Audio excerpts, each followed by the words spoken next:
Now you have probably heard the term ethics before, or values, and most of us like to assume that we know what ethics and values mean, but do we really?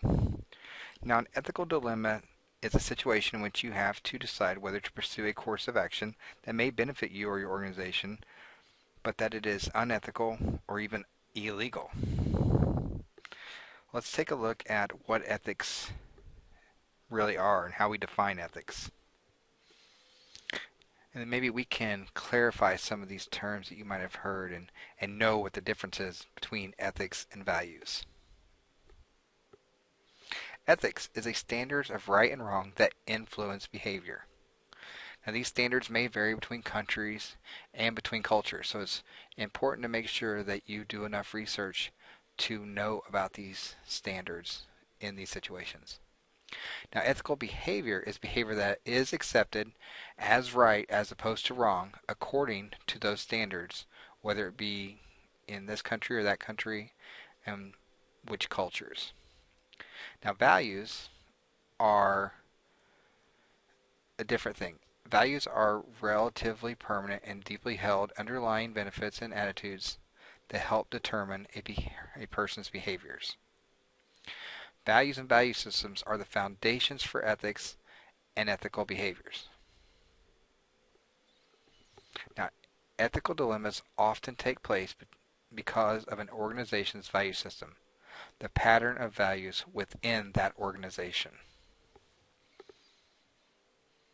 Now, organizations may have two important value systems that can conflict.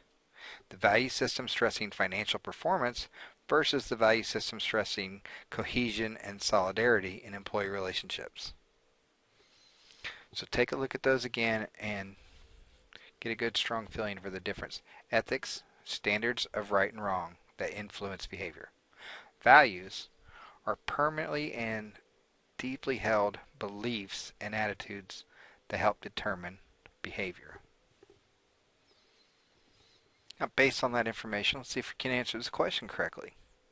Fairness in hiring practices is an example of an organization's what?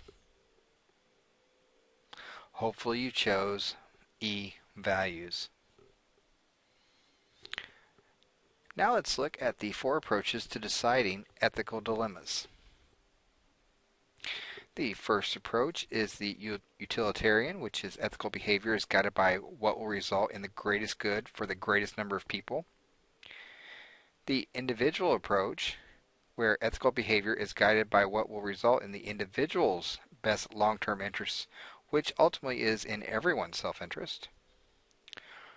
The moral rights approach, where ethical behavior is guided by respect for the fundamental rights of human beings, such as those fundamental rights of human beings expressed in the U.S. Constitution Bill of Rights. Now the fourth is justice, and the justice approach is ethical behavior is guided by respect for the important standards of fairness and equity. Now, one consideration is whether an organization's policies are administered impartially and fairly. You think of the gap between CEO's pay and the pay of average workers is seen as an issue of fairness. So that's just an example of the justice approach. Now, as we said, ethics are standards of right and wrong that influence behavior. And yes, they can vary among countries and among cultures, but how can organizations promote ethics? Because this needs to be an everyday affair, not just a one-time thing to make sure we don't get in trouble. Well, there are several ways an organization can promote high ethical standards on the job, such as creating a strong ethical climate. And an ethical climate represents employees' perceptions about the extent to which work environment supports ethical behavior.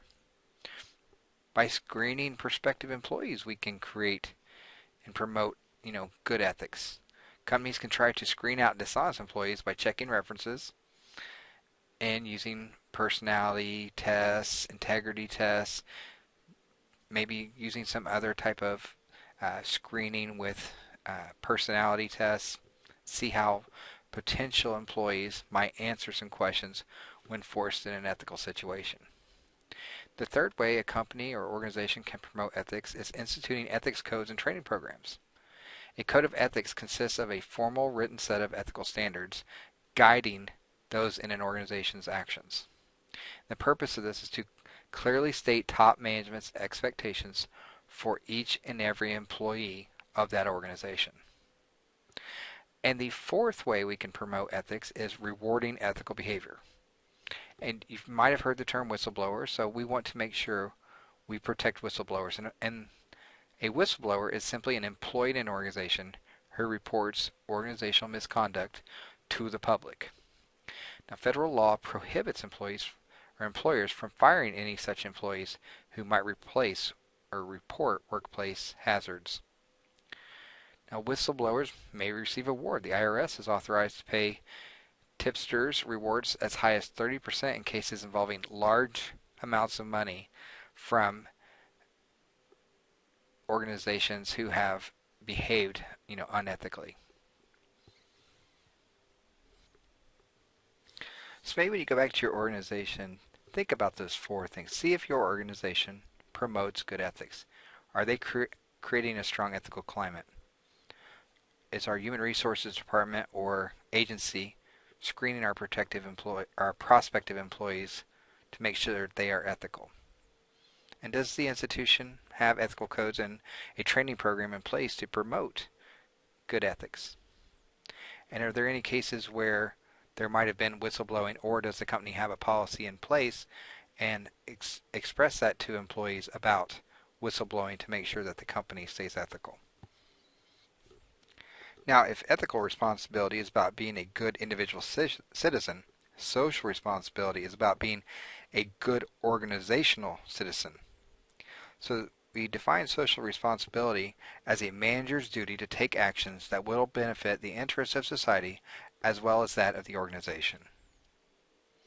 Now, when generalized beyond the individual to the organization, social responsibility is called corporate social responsibility, or CSR, which is the notion that corporations are expected to go above and beyond following the law and making a profit. And of course, we have different views for and against social responsibility. A view that's against social responsibility, one that was from an economist, Milton Friedman, he said that only social responsibility of business is to maximize its profits. But those who are for social responsibility say things such as, if a business creates problems, they should solve them. And being social responsible gives businesses a favorable public image, which can keep them in business, and because of that favorable image, and they will get more customers that way, as opposed to a competitor who does not have a favorable image because they are definitely not socially responsible. So we can look at Carroll's global pyramid here, or of social responsibility, and he suggests that the priorities of an organization should look like this. You should be a good corporate citizen first, then be ethical in its practices, definitely obey the law, and at the bottom of the pyramid is then make a profit or be profitable. In the previous chapter, we talked about one of these areas of social responsibility, and that was sustainability, or going green, in the way that we are meeting humanity's needs without harming future generations. So that is one way of being socially responsible, and by being socially responsible, that may give you that competitive advantage in your market for your organization. Another very good example of social responsibility is the term philanthropy.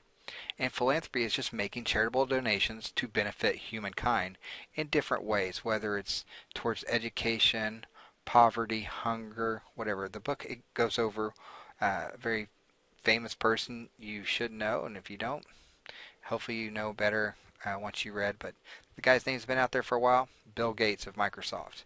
He has a foundation that has spent billions on different philanthropy events, movements, organizations, just to try to help with benefiting humankind. And money comes in. We know Bill Gates has so much money, but even other philanthropists donate money to his causes to help with benefiting humankind as a whole. So definitely think about philanthropy in your organization to help with that area of social responsibility. Okay, the last part of Chapter 3 is over corporate governance. And corporate governance is the system of governing a company so that the interests of corporate owners and other stakeholders are protected. Now, one of the biggest areas of concern is the independence of directors.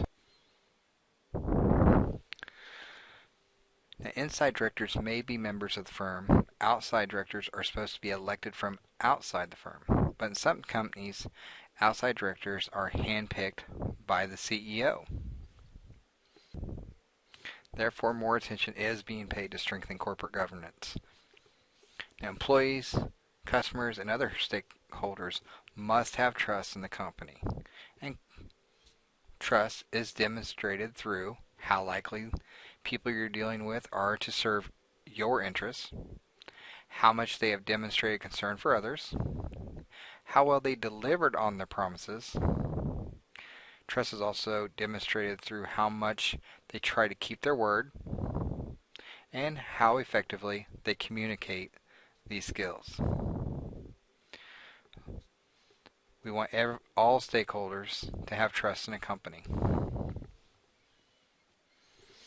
And by being an ethically responsible manager and hopefully influencing others to be ethically responsible as you, all of those stakeholders, both internal and external, can greater trust your organization. So thank you for following along in Chapter 3. Hope you can apply this information in your organization as well.